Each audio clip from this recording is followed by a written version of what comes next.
हम लोग देखे लास्ट क्लास में क्या देखे थे, पहले जब हम डाटा स्ट्रक्चर के साथ पढ़ रहे थे तो था कि जब हमको जाना है तो उससे पहले कुछ कुछ पॉइंट्स जानना था कि क्यों कंपनी प्रीफर करती है डाटा स्ट्रक्चर को, कंपनी डाटा स्ट्रक्चर को क्यों प्रीफर करती है।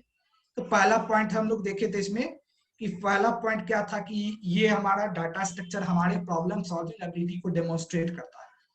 बोला डाटा स्ट्रक्चर तो कि इसमें क्या होता है कि तुमको कोई ऐसा प्लेस नहीं है कि तुमको अपना कहानी गा सको, इसमें सीधा एक ही बात जानता है, या तो स्टूडेंट कैंडिडेट जो है उसको जो प्रॉब्लम दिया गया वो उस प्रॉब्लम को या तो सॉल्व कर पाएगा या तो सॉल्व नहीं कर पाएगा।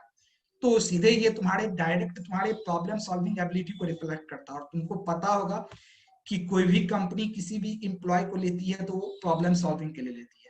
सॉफ्टवेयर बना करके उसका मोटिव यही रहता है कि वो क्लाइंट के प्रॉब्लम को या वर्ल्ड के प्रॉब्लम को सॉल्व करना। तो जब ये डेमोन्स्ट्रेट कर रहा है तुम्हारे प्रॉब्लम सॉल्विंग को तो कंपनी तुमको इसको प्रीफर करेगी।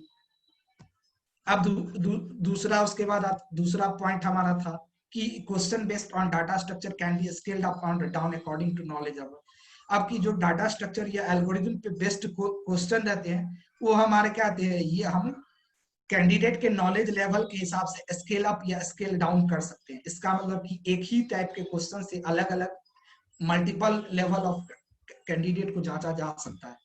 यानी अगर 1000 कैंडिडेट है तो हो सकता है 2 क्वेश्चन या 3 क्वेश्चन पे ही उस सभी 1000 कैंडिडेट को हम इवेल्यूट कर सकते हैं। उन सभी के लिए अलग अलग क्वेश्चन बनाने का नहीं है, क्योंकि यहाँ क्या होगा, कोड तो सभी एक ही लिखेंगे लेकिन वहां पे होगा कोई एरे डाटा स्ट्रक्चर का यूज करके लिखेंगे, कोई लिंक्ड लिस्ट का यूज करके लिखेंगे, तो उनका हो जाएगा, फिर उनका एवोल्यूशन हो जाएगा वहां पे टाइम कॉम्प्लेक्सिटी स्पेस कॉम्प्लेक्सिटी के अकॉर्डिंग। इसलिए वो एक ही टाइप के क्वेश्चन से हम अलग अलग कैंडिडेट को एवोल्यूट कर सकते हैं, इसलिए भी प्रेफर करती है कंपनी।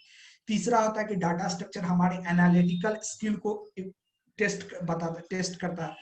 जैसे कि ये हमको क्या देता है, बहुत सारा एल्गोरिथम देता है जिससे हम रियल वर्ल्ड के प्रॉब्लम को इफिशिएंटली सॉल्व कर सकते हैं। डाटा स्ट्रक्चर हमको बहुत सारे इफिशिएंट एल्गोरिथम देता है, इसकी हेल्प से हम लोग क्रिएट करते हैं जिससे हम रियल वर्ल्ड के प्रॉब्लम सॉल्व कर सकते हैं। तो ये तुम्हारा एनालिटिकल स्किल को भी टेस्ट करता है। लास्ट डाटा स्ट्रक्चर क्या था, फंडामेंटल था किसी भी सॉफ्टवेयर डेवलपमेंट का फंडामेंटल था। इसका कहने का मतलब कि चाहे कोई भी टेक्नोलॉजी आ जाए ये कभी चेंज नहीं करेगा, ये हमेशा सेम रहेगा, क्योंकि डाटा स्ट्रक्चर फोकस करता है प्रॉब्लम सॉल्विंग पे, ये किसी टेक्नोलॉजी पे डिपेंड नहीं करता है। ये हमेशा फोकस करता है कि हमको प्रॉब्लम को सॉल्व करना है, चाहे उसको सॉल्व करने के लिए हम कोई भी टेक्नोलॉजी लगाए।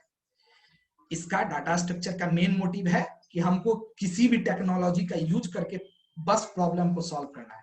अब वो तुम कोई भी टेक्नोलॉजी, इसलिए कंपनी में तुम जब जाओगे टेक्निकल टेस्ट में तो वहां तुमको लैंग्वेज कोई नहीं बोलेगी कि आपको सी में ही प्रोग्राम लिखना, आपको पाइथन में ही लिखना। वो जस्ट बोलेगी आपको जिसमें लिख सकते हैं आप उसमें लिखिए। हमको जस्ट क्या चाहिए, आपसे ये प्रॉब्लम है, इस प्रॉब्लम को सॉल्यूशन चाहिए, आप जैसे सॉल्व करिए, हमको नहीं बोलना। दैट इज क्लियर है यहाँ तक? हेलो, यस सर, यही सब रिप्लाई थे। Yes sir. उसके बाद हम लोग देखे थे, जहां डाउट होगा बोलना। अगला देखे थे कि डाटा भी नहीं था सर, लास्ट टाइम बोले थे it's data structure, it's data sir बोले थे डेटा स्ट्रक्चर है, डाटा स्ट्रक्चर नहीं डेटा स्ट्रक्चर। तब इसका देखे थे कि ये क्या था, तो हम इसको 2 पार्ट में देखे हुए थे। पहला था कि डेटा क्या है, डेटा था बोले कोई भी रॉ अनप्रोसेस अनऑर्गेनाइज्ड फैक्ट है जिसका कोई मीनिंग नहीं है, जो कोई मीनिंग कैरी नहीं कर रहा है। डेटा स्ट्रक्चर कोई भी अनऑर्गेनाइज्ड फैक्ट है जो कोई मीनिंग कैरी नहीं कर रहा है। अब स्ट्रक्चर क्या है, स्ट्रक्चर में हम लोग अलग अलग स्ट्रक्चर पढ़ते हैं जिसके हेल्प से हम लोग अपने डेटा को इफिशिएंट वे में ऑर्गेनाइज कर सकते, जैसे एरे हुआ, स्टैक हुआ। तो यही ओवरऑल है, डेटा क्या है, एक कोई भी रॉ अनप्रोसेस्ड फैक्ट है जो रैंडम है और उसका कोई मीनिंग नहीं है। और स्ट्रक्चर क्या हुआ, अलग अलग स्ट्रक्चर है जिससे हम अपने डेटा को इफिशिएंटली ऑर्गेनाइज कर सके। अब इसी का तो फुल फॉर्म आ गया कि क्या है डेटा स्ट्रक्चर ओवरऑल। तो डेटा स्ट्रक्चर ओवरऑल बोले एक ग्रुप ऑफ डेटा एलिमेंट या स्ट्रक्चर है जो हमको क्या करता है, एक इफिशिएंट वे प्रोवाइड करता है जिससे हम अपने डेटा को कंप्यूटर में इफिशिएंटली स्टोर कर सके। डेटा स्ट्रक्चर क्या है, ग्रुप ऑफ डेटा एलिमेंट या स्ट्रक्चर है जो हमको एक इफिशिएंट वे प्रोवाइड करता है जिससे हम लोग अपने कंप्यूटर में डेटा को स्टोर और इफिशिएंटली स्टोर कर सके। स्टोर ही ना करें इफिशिएंटली स्टोर करना है। स्टोर तो हम नॉर्मल भी करते हैं, लेकिन हमको स्टोर करने के साथ साथ उसको इफिशिएंटली स्टोर करना है, उसको कम स्पेस कम टाइम में ऐसा स्टोर करना है कि वो कम स्पेस ले, ऐसा स्टोर करना है कि उस पर अगर हम कोई ऑपरेशन करें तो वो कम से कम समय में अपना आउटपुट दे दे। तो ये चीज हुआ एफिशिएंटली। अब इम्पोर्टेंस क्या था, इम्पोर्टेंस क्या था, अच्छा हम यहाँ पे आगे बढ़ने से पहले एक काम करते हैं, जितने का थी पास लैपी था हम बताए थे कि सेटअप करना है, एक्चुअली एक सॉफ्टवेयर तुम लोग को डाउनलोड करना है, तो वो बता देते हैं तुम लोग क्या करोगे, बैक में अगर पॉसिबल होगा तो डाउनलोड में डाल दोगे, तब तक हम लोग इधर टॉपिक डिस्कस कर लेंगे। क्लियर है? Okay sir. वो बता देते हैं तुम लोग उस पे उसको डाउनलोड, क्योंकि वो 90-100 MB के आसपास का है, तो जब डाउनलोड में लगा देगा, अगर तुम्हारे साइड नेटवर्क स्पीड ठीक होगा तो लगा दोगे, नहीं स्लो होगा तो छोड़ दोगे, बाद में भी तुम देख लोगे यहाँ कैसे होता है, बाद में तुम इंस्टॉल कर लो, क्योंकि अगर स्लो नेटवर्क स्पीड होगा वहां तुम लगा दोगे डाउनलोड पे, तो हो सकता है कि तुम्हारा थी मीटिंग इफेक्ट हो जाए, मीटिंग तुम नहीं कर पाओ। तो अगर तुम्हारा फास्ट होगा, उसके लिए हम लोग अथी था। अब होता है कि सर ने लास्ट टाइम भी बोला था कि अब हमको चाहिए सी का प्रोग्रामिंग करना है, तो कंपाइलर, कंपाइलर में भी कंपाइलर आता है तुमको, बहुत सारे कंपाइलर आते हैं। एक कंपाइलर हमारा आता है जीसीसी, सबसे फेमस सबसे वाइडली यूज कंपाइलर है जीसीसी, जिसका फुल फॉर्म देख रहे हो यहाँ क्या है, इसका फुल फॉर्म होता है जीएनयू कंपाइलर का कलेक्शन, छोड़ दो। अब इसी का एक मिंगवी आता है, जिसको हम लोग फुल फॉर्म कह सकते हैं, एक मिंगवी आता है, मिंगवी जिसका फुल फॉर्म है मिनिमलिस्टिक जीएनयू फॉर विंडोज। तो हमारा ये जो हम आज डाउनलोड करने जा रहे हैं, ये हमको क्या कर रहा है, वही मिंगवी कंपाइलर हमको प्रोवाइड कर रहा है। और वो क्या है, वो है कोड ब्लॉक्स। तुम्हारा देवसी भी यूज कर सकते हो, लेकिन देवसी सर भी बताया, सर ने भी बताया था कि वो आउटडेटेड है, बहुत सारा प्रॉब्लम देगा तुमको। हम आज भी कर रहे थे इशू, देख रहे हो मेरे सामने में तुम्हारे स्क्रीन पे क्या क्या प्रॉब्लम निकाल के दे दिया, और इस सेम प्रॉब्लम को, सेम प्रोग्राम को हम इस कोड ब्लॉक पे रन किए तो देखो ये इजिली रन कर गया, कोई एरर नहीं दिया, आउटपुट दे दिया, एरर नहीं दिया, आउटपुट दे दिया। और यहाँ पे देख रहे हो सेम देवसी पे, देवसी पे देखो कितना एरर दे रहा है, 3 से 4 एरर। तो यही है कि ये आउटडेटेड है, बहुत सारे एरर देगा, तो दैट इज हम फिर इस पे शिफ्ट करते हैं। ये थोड़ा सा टिपिकल होगा यूज करना, लेकिन हम बता देंगे क्योंकि इस पे थोड़ा प्रोजेक्ट बनता है। तो इसमें हम क्या करते हैं, इसके डाउनलोड्स में जाते हैं, और इस डाउनलोड्स में देखो यहाँ तुमको अलग अलग मिलेगा, download binary release, download source code, download Knightley build, retrieve source code from SVN, अलग अलग है। हम इसके जा रहे हैं, हमको डाउनलोड बाइनरी रिलीज को करना है, इसमें गए। अब यहाँ देखो ये अलग अलग प्लेटफॉर्म के लिए दे रहा है, विंडो एक्सपी विंडो के लिए दे रहा है, लिनक्स के लिए हमको दे रहा है, मैक ओएस पे दे रहा है, तीनों के लिए हमको करना है क्या है, मैक्सिमम सभी के पास विंडो है, विंडो हमको करना है। अब विंडो में भी ये देख लो अलग अलग तुमको सेटअप है, जैसे पहला ये डायरेक्ट सेटअप है, दूसरा सेटअप नॉन एडमिन है, तीसरा नो सेटअप, चौथा मिंगवी सेटअप, ऐसे बहुत सारा है। तब यहाँ पे हम कह सकते थे कि तुमको डाउनलोड करके आओ, लेकिन फिर इशू हो जाता कि सर कौन सा करें, तो यहाँ पे हमको कौन सा करना है, तो ये करना है जिसमें मिंगवी लगा हुआ है, और मिंगवी सेटअप। अब इसका देखो नीचे नोट्स भी दिया हुआ है, एक बार पीछे से कीजिएगा तो सर। क्या हुआ, समझ नहीं आया, बहुत फास्ट आप कर दिए। अच्छा ये खोल दिए जो, हाँ हाँ, हाँ, ये सर्च किए, चल तो ये यही हुआ ना, हमको लगा स्टार्टिंग से कीजिए प्लीज। हाँ स्टार्टिंग से किए तुम, अच्छा चलो स्टार्टिंग से ही करते हैं। गूगल क्रोम हम खोले अपना, गूगल क्रोम में हम क्या किए, सर्च किए, चलो हम न्यू टैब पे खोल के दिखाते हैं। ये मेरा गूगल क्रोम खुल के आ गया, हम यहाँ पे या तो यहाँ पे या यहाँ पे कहीं पे भी तुम सर्च कर सकते हो, यहीं पे चलो हम सर्च करते हैं। हमको क्या सर्च करना है, that is code blocks, code blocks search किए, ये खुल के आया, देखो ये कोड ब्लॉक का ऑफिशियल साइट है, कोड ब्लॉक का हमारा ऑफिशियल साइट है, दैट इज codeblock.org। हम इसके डाउनलोड्स में गए, ये डाउनलोड्स का पेज खुल गया, क्लियर है। अब इसमें तुमको अलग अलग ऑप्शन यहाँ दिख रहा है, हमको यहाँ पे अलग अलग ऑप्शन दिख रहा है, download binary release, download A Knightley build, download the source code. तो हमको इस पे जाना है, डाउनलोड दी बाइनरी रिलीज।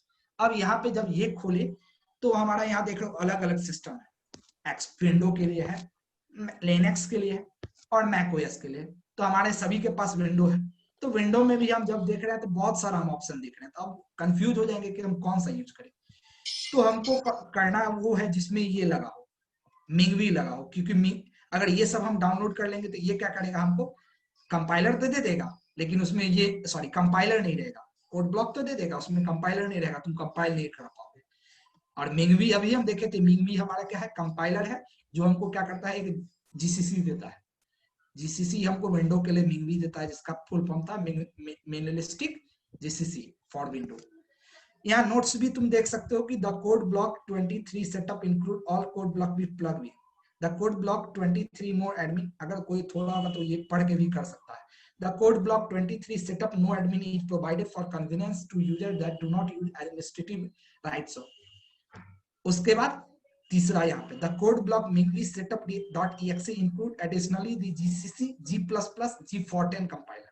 अब यही है, GCC के हेल्प से हम लोग C के कोड को कंपाइल करते हैं, G++ के हेल्प से हम लोग C++ के कोड को कंपाइल करते हैं, और G410 के हेल्प से हम लोग Fortran एक लैंग्वेज आता है उसके अथी करते हैं। तो एक साथ ही हमको 3 कंपाइलर दे रहा है। हम इस कोड ब्लॉक के हेल्प से अब सी के कोड को भी कंपाइल कर सकते हैं, C++ के कोड को भी कंपाइल कर सकते हैं और Fortran के भी कर सकते हैं। तो हमको ये डाउनलोड करना है। अब इसमें तुम देखो 2 सोर्स है, कहां से हम लोग डाउनलोड करें। पहले हमको करना कौन सा है, तो चौथा ऑप्शन जो है हमको मिंगवी वाला, उस पे इसको हम सोर्स फॉर नेट से करते हैं। ये सोर्स फॉर .net, यहाँ पे गए, देखो ये लिख दिया, your downloading will start shortly. ये लोड हुआ और देखो ये मेरा ये डाउनलोड होने के लिए दे दिया। मेरे में पहले से डाउनलोड है तो हम नहीं कर रहे हैं, देखो ये मेरा 145 MB का है, यदि हम इसको डाउनलोड नहीं करने जा रहे हैं 145 MB का है। तो अगर कर पाओगे तो ठीक है, नहीं कर पाओगे तो कोई दिक्कत नहीं है, हम इसको तुम बाद में भी डाउनलोड करके, मेन था जस्ट की बताना। अभी हम इसको आगे भी बाकी सब जो जो कर रहे हो वो करो, हम होगा लास्ट में ये बता देंगे कि इस पे कैसे कोड होता है। अगर हम जब होगा आज at the end of session हम होगा तो कहीं बता देंगे कि इस पे कैसे हम लोग सेट करेंगे, क्योंकि इसको सेट करने में थोड़ा सा एडवांस कंपाइलर है। तो हम लोग फिर बैक टू आते हैं, रौनक हो। सर ये ऑटोमेटिक डाउनलोड होने लगा। हाँ वो डाउनलोड होगा तो होने दो, उसको पॉज कर दो। अगर मत अभी करना है तुमको, इसको क्या करो, जस्ट यहाँ पे देखो जहाँ पे डाउनलोड हो रहा होगा, यहाँ पे क्लिक करोगे एरो, तो यहाँ देखो रिज्यूम का सॉरी सर डाटा बहुत है अभी। नहीं डाटा बहुत है, अगर नेट का हम काटेंगे, अगर तुम्हारा नेट स्लो होगा, नहीं डाउनलोड करना चाहते तो तुम ये अपना अभी पॉज करके रख लो, मीटिंग खत्म होगा उसके बाद डाउनलोड कर लेना जैसा, क्योंकि वहां बाय डिफॉल्ट डायरेक्ट डाउनलोड होने लगा होगा। डायरेक्ट डाउनलोड होने लगा तो यहाँ पे तुम जाके पॉज कर सकते हो कि हम पॉज, अभी हमको नहीं डाउनलोड करना, बाद में हम डाउनलोड कर लेंगे। तो ये हुआ। अब हम लोग बैक टू आते हैं, रौनक हेलो।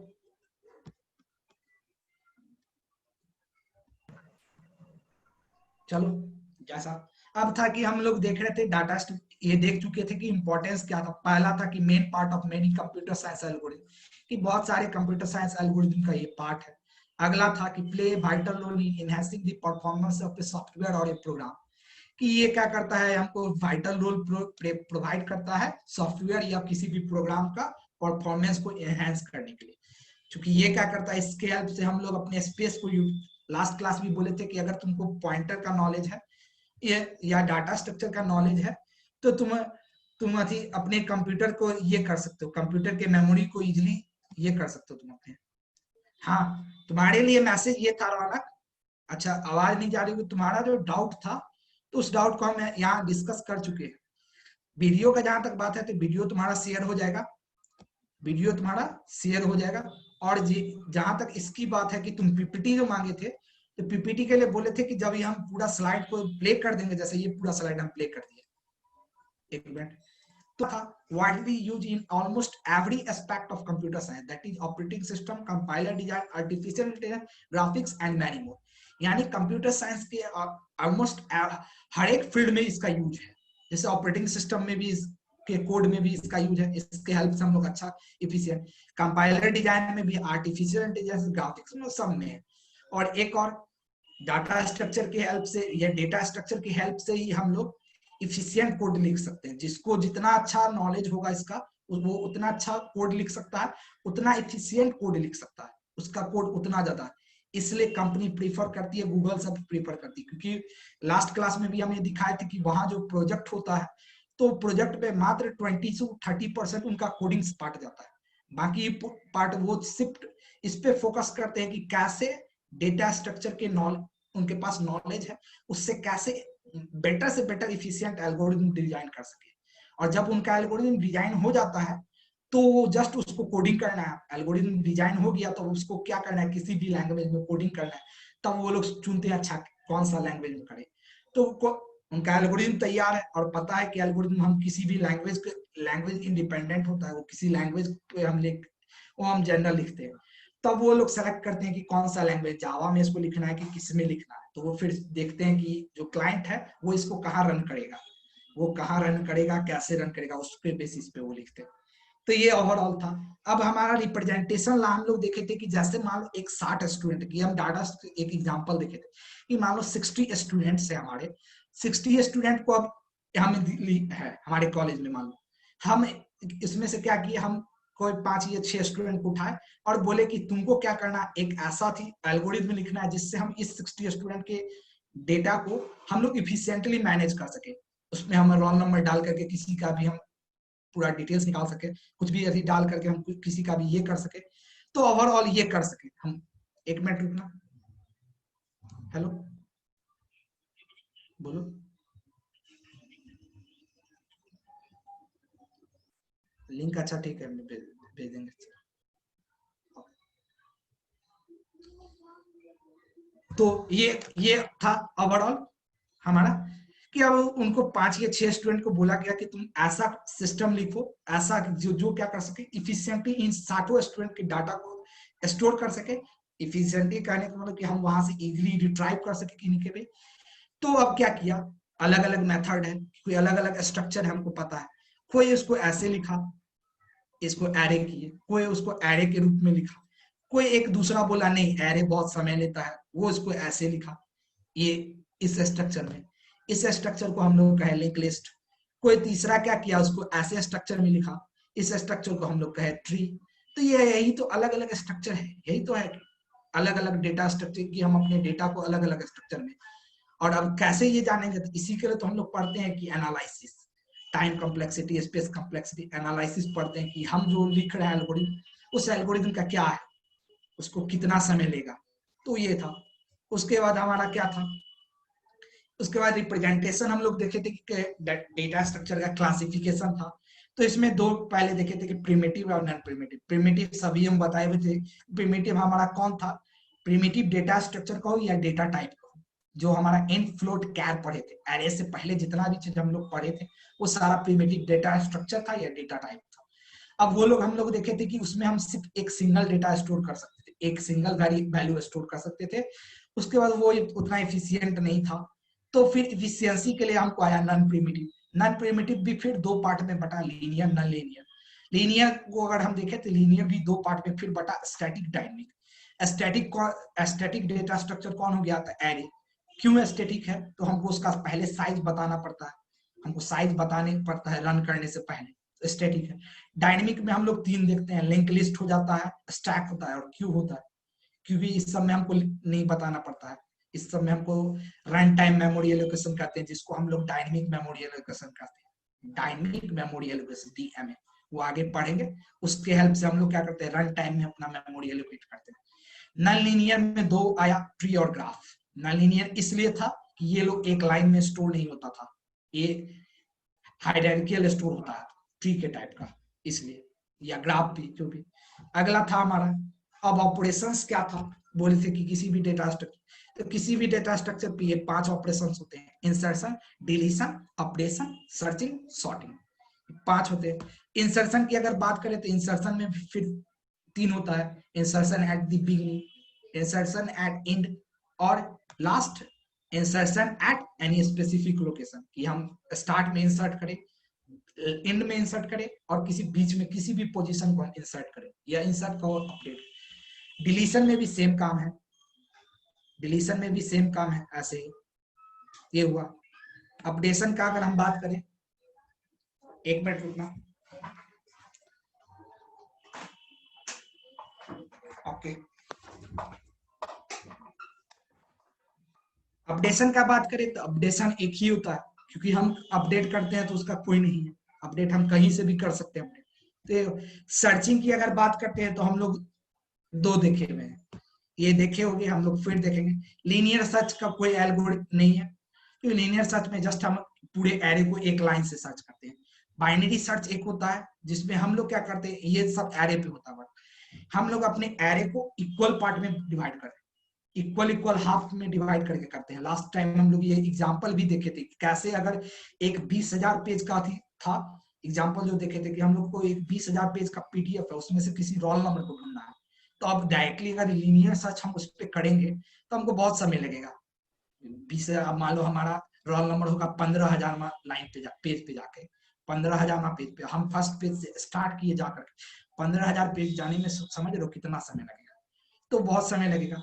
बाइनरी सर्च में इसी काम को हम क्या किए थे वहां कि 20,000 का हाफ 10,000 पे पहले हम जाकर के सर्च किए, अगर वहां पे मिल गया तो ठीक है, नहीं मिला तो हम वहां पे हमसे पता चल गया कि यहाँ पे डाटा जो है वो हमारे रोल नंबर से कम है या ज्यादा है, कम है तो हम उसको उसके आगे जाते हैं राइट में, और ज्यादा है तो हम लेफ्ट में फिर आए, ऐसे करके हम लोग था आगे देखेंगे। और ये यही दोनों क्या था, हमारा एल्गोरिथम था।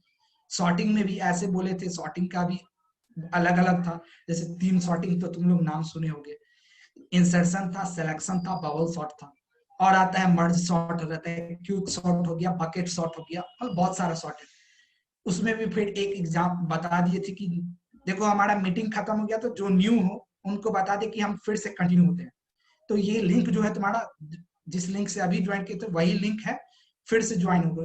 40 मिनट का हमारा मीटिंग रहता है, फिर से हम लोग कंटिन्यू होंगे। और तो हम अलग अलग देखेंगे, जो भी उसमें भी बताए थे जानकारी के लिए जान लो कि सबसे फास्टेस्ट सॉर्टिंग एल्गोरिथम हमारा क्विक सॉर्ट का होता है, क्विक सॉर्ट का सबसे फास्टेस्ट सॉर्टिंग एल्गोरिथम होता है पूरे एल्गोरिथम।